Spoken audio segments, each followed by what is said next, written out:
Smart Business.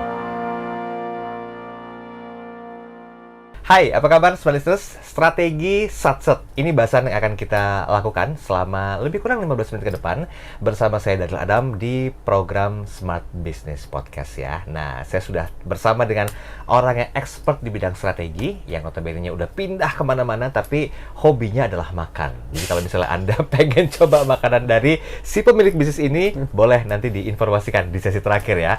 Pak Abraham Victor, apa kabar? Baik. Ini kesekian kali kita ketemu. Iya Sehat? nih, sehat-sehat. Masih hobi makan? Masih sekali. Bisnis masih lancar? Masih lancar juga. Jalanin semasa sebelum COVID malah naik, walaupun semuanya begitu ya. Iya. Tapi kan ini nggak lepas dari, saya percaya adanya faktor luck, Pak Abraham. Itu udah pasti ada dalam semua kehidupan aspek bisnis. Tapi kan nggak lepas dari strategi. Hari ini kita bahas masalah strategi satset. Oke. Diimplementasikan nggak sih di bisnis Anda ini? Strategi satset ya? Artinya apa tuh, Pak? Strategi yang geraknya cepat, responnya juga cepat, memberikan servisnya juga cepat, pelayanannya juga cepat, dan hasilnya juga diharapkan dengan cepat. Oke.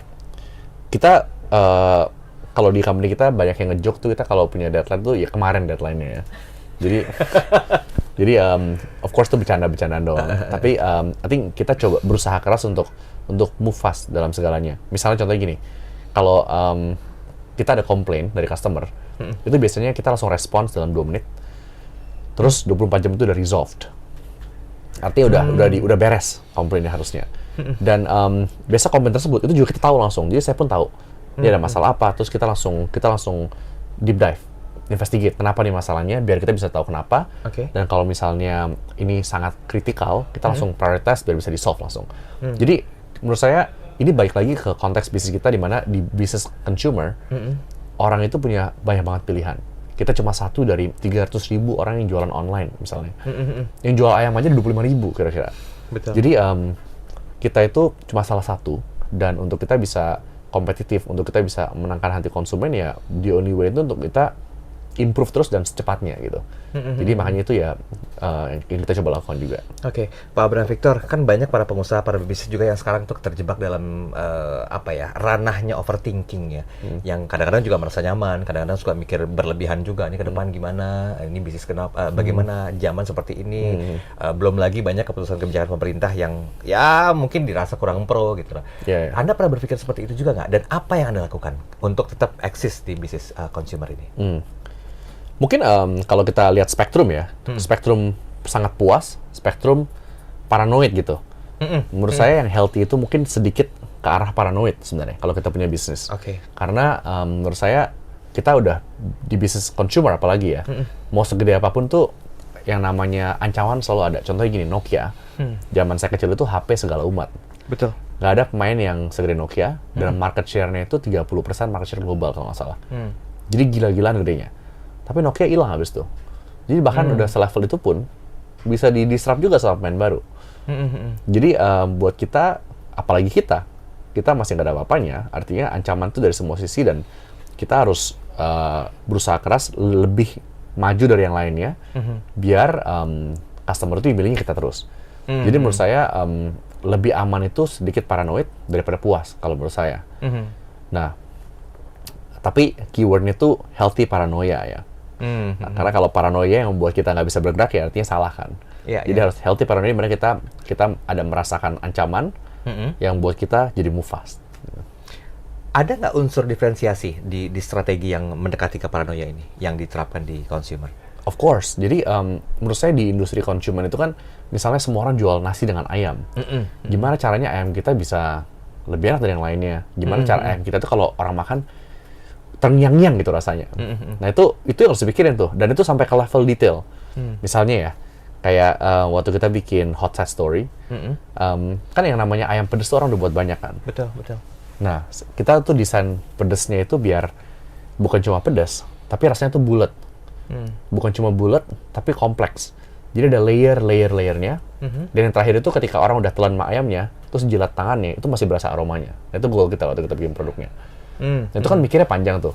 Jadi menurut kita hal-hal kayak gitu tuh yang dibutuhkan untuk konsumen itu bisa suka produk kita. Ya. Oke, sebentar. Saya mau masuk ke strategi marketingnya nih, dan juga challenge strategi yang dilakukan sama bisnis Hungry ya, miliknya Pak Abraham Victor.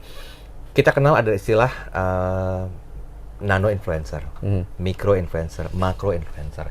Ketika satu produk itu dipercayakan untuk di-expose lebih jauh oleh influencer itu kan mostly mereka akan naik.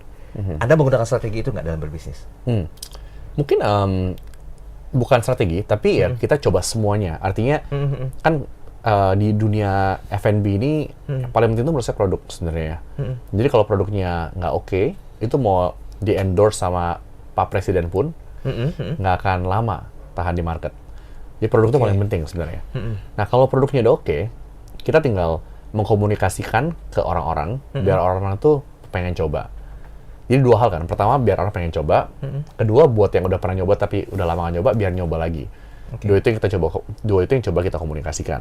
Nah kemudian caranya gimana ya semuanya ya. Artinya kita explore dari mulai influencer, mulai ads di YouTube misalnya, ads di Instagram, semuanya kita ekspor semuanya sih. Dan itu sudah dilakukan? Sudah dilakukan. Hasilnya gimana kira-kira untuk bisa bertahan di level yang nyaman? Hasilnya lumayan. Jadi kita setiap hari jual sekitar mungkin 90.000 porsi makanan. Wow. Jadi ya not bad dibandingin waktu kita mulai. Waktu kita mulai kan 0 ya.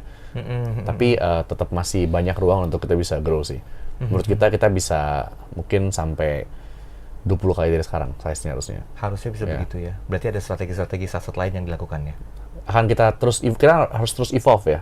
Jadi kita belum tahu semuanya, tapi kita akan belajar dan akan lebih ngerti ke depannya. Bocorin dong Pak Abram. Apa kira-kira ke depan strategi singkatnya tahun depan? Ini kan lebih fluktuatif lagi nih persaingannya. Fluktuatif ya. Mungkin tahun depan kita banyak fokus ke memenangkan kategori yang kedua kita masukin. Jadi kita udah masuk kategori ayam nih. Pertanyaannya gimana cara produk kita munculkan kita itu jadi pilihan utama misalnya dibandingkan dengan pemain-pemain Amerika misalnya. Gimana caranya saya juga belum tahu nih Pak. Masih brainstorm nih di kantor ya. Ini makanya abis ini kantor.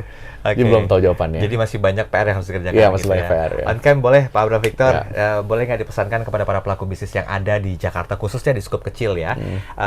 Bagaimana untuk melakukan sebuah strategi yang baik dan benar, walaupun kita sama-sama belajar, karena kan kita bahasnya adalah strategi satset hari ini. Nah, mungkin bocoran ilmunya bisa disampaikan sebagai sebuah bentuk duplikasi yang akan ditiru sama para bisnis lain di luar sana di bidang consumer. Silakan. Sebenarnya kalau boleh jujur menurut saya yang paling penting itu, yang paling penting dan paling impactful itu produk sebenarnya. Jadi kalau produknya benar tuh artinya customer benar suka, terus dibandingkan dengan saingan tuh produknya benar-benar jauh lebih oke dari segi semuanya ya, segi kualitas, segi value for money, dan lain-lain, maka semuanya itu lebih gampang diberesin. Tapi kalau produknya kurang, kita mau kerjain yang lain-lain pun, biasanya ujung-ujungnya turun lagi. Jadi mendingan fokus produk dulu pertama, sampai fixed, baru yang lain-lain. Sesimpel itu sebetulnya, walaupun aktualisasinya berat ya. Iya, benar. Dengan tim harus brainstorming, harus banyak lagi step-step yang dilakukan. Iya. Nggak cukup sampai di situ aja berarti ya? Iya, nggak cukup sih. Baik, tapi waktu kita udah cukup berakhir. Nah, jangan terlalu kenyang untuk mendapatkan informasi. Nanti kita akan hadirkan lagi sosok Abram Victor memberikan banyak sekali motivasi dan juga insight khususnya bagi Anda yang berbisnis consumer atau baru memulai bisnis ini. Semoga bermanfaat. Pak Abram, terima kasih waktunya. Thank you, Pak Daryl. Kapan-kapan ketemu lagi ya? Ketemu lagi. Saya Daryl Adam. Sampai jumpa. Smart Business. Lead you better.